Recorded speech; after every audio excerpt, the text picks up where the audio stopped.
मग शिवाजी महाराजांनी त्यांच्या आज्ञापत्रात असं म्हटलंय, किल्ल्याचे समुदायी दुसरा पर्वत असो न द्यावा, असला तरी तो खोदून पाडून टाकावा, ते शक्य नसेल तर त्याच्यावरच किल्ला बांधावा. मग शिवाजी महाराजांनी रायगडाच्या एवढ्या शेजारी कोटल्याचा डोंगर ठेवला कसा? अनफॉर्टिफाईड.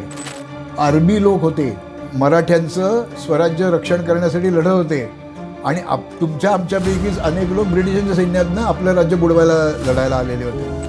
बहुहिंडता सुख होणार नाही, शिणावे परी नातुडे हित काही. तुम्ही कोणचंही उद्दिष्ट न ठेवता जर बाहेर पडलात, हिंडलात, तर तुम्हाला फक्त दमायला येईल, दुसरं काही त्यातनं काही साध्य होणार नाही. तर वेगवेगळ्या काळामध्ये, वेगवेगळ्या ठिकाणी, वेगवेगळ्या परिस्थितीत वेगवेगळे सजीव जीवदीप्ती दाखवत असतात.